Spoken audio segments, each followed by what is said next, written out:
Well, welcome back to the Takeout. New video just released showing migrants being held in a federal government building is drawing intense scrutiny and quite a bit of criticism. The video captures several undocumented immigrants in a small room, some lying on the ground with blankets and in close proximity to toilets. This footage was made public by the New York Immigration Coalition. In response, the Department of Homeland Security released a statement, in part reading, quote, "This is not a detention center. It is a processing center where illegal aliens are briefly processed to be transferred to an ICE detention facility." It goes on. Any claim that there is overcrowding or subprime conditions at ICE facilities are categorically false. I asked New York Democratic Congressman and Congressional Hispanic Caucus Chair Adriano Espaillat about this earlier today. Congressman, this video has emerged, 10th floor, 26 Federal Plaza. You've seen it, I'm sure. I want your gut reaction to it, and then we'll talk about potential legal steps. Well, it's called the notorious 10th floor. This is a floor in an administrative building, not a detention center, that obviously has been turned into a detention center.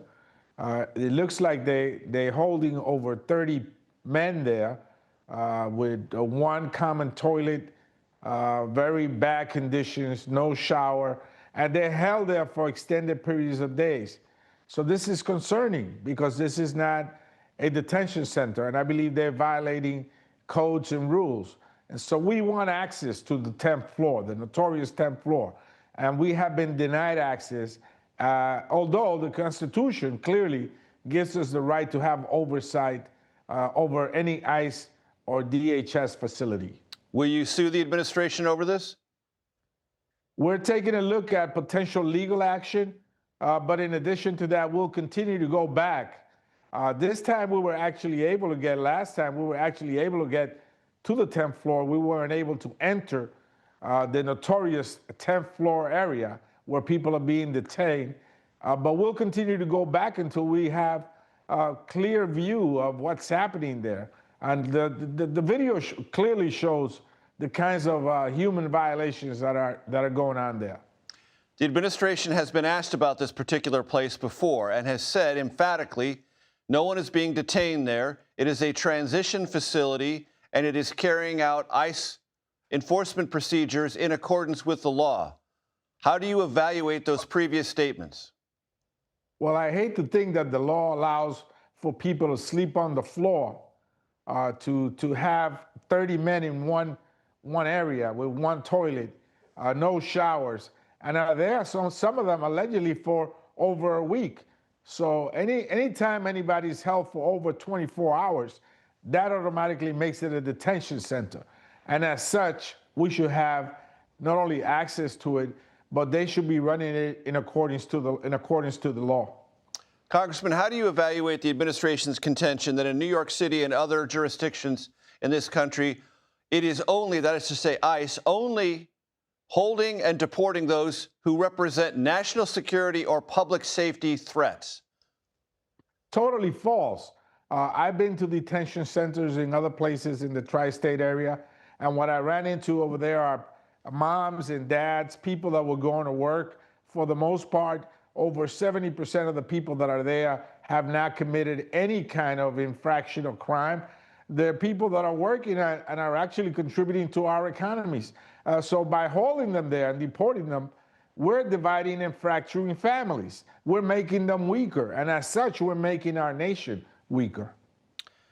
President Trump's border czar, Tom Homan, recently said that ICE agents, and these are his words, are going to, quote, flood the zone in New York City after an undocumented immigrant shot an off-duty federal customs officer over the weekend. How do you react to that?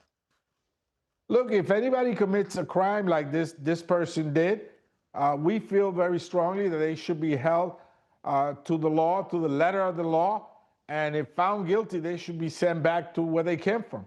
We're not disputing that, but the vast majority of the people that are being stopped, cuffed, and thrown into detention centers are not violent criminals. They are working people. They are people that are supporting their families. They are people that are doing jobs that other Americans don't want to do. They're emergency workers. They're people that are taking care of our elderly, of our children. They're mowing our lawns. They're putting food on our table. They're essential to our well-being in the nation. So this is a wrong approach, as most Americans feel now. And if you see in the Gallup poll and a recent poll that came out this weekend, you will see that America has shifted its position regarding immigration. Close to 80% of Americans now feel that immigration is a good thing.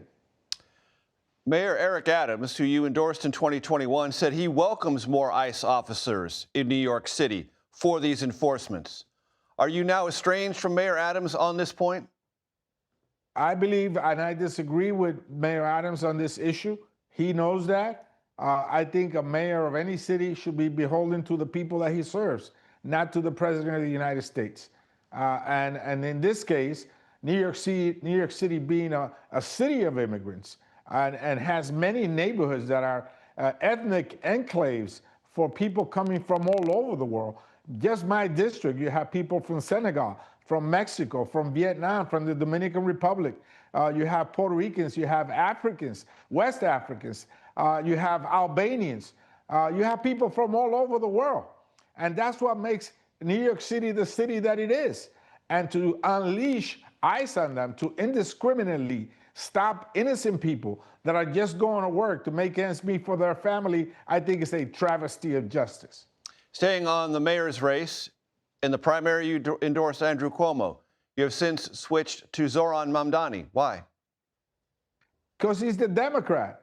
The people have spoken. Democrats have spoken. I've always stayed in the Democratic lane. I am a Democrat because I believe in the values of the Democratic Party, and he's now the Democratic nominee. We should get over it and get fully behind him. Should Andrew Cuomo drop out? That's his decision to make. Right now, I'm supporting Zoran Mamdani. He's the Democratic nominee. My district supported him, and I will be fully behind him. Zoran Mamdani has never said the words globalize the intifada, but he's also been reluctant to criticize that, leading some to accuse him of toying with anti-Semitism or anti-Semitic remarks. How do you evaluate that? You know, I'm fully pro-Israel. I've spoken to him about it. You know, we're going to have our differences. I like his message on affordability. Many of my constituents are being displaced because they can't afford to live in the city that they love and they grew up in. So I am supporting him on his affordability proposal. And we'll argue about comments that he may or may have not said, and I hope to swing on my way. I am sure that he is flexible and looking at other specific. He agreed and he committed to protecting and supporting all New Yorkers, including Jewish New Yorkers. I'm very concerned about anti-Semitism rising in New York City and across the country, and I will fight every day of my life to make sure that we push back on it, and I will continue to have that conversation with Zoran Mamdani. Congressman, last question before I let you go. Louisville, Kentucky today announced the end of sanctuary city status. Agree or disagree? I think a sanctuary city is a city that allows our mom to take someone's mom to take that children to school without the fear that the principal is going to call ICE on her, or a senior citizen to go to the emergency room without fear that the nurse is going to call the authorities on her, or even a woman that's a victim of domestic violence to go to the local precinct without the fear that the police are going to cuff her as the victim and send her back to where she was born. That's what a sanctuary city is.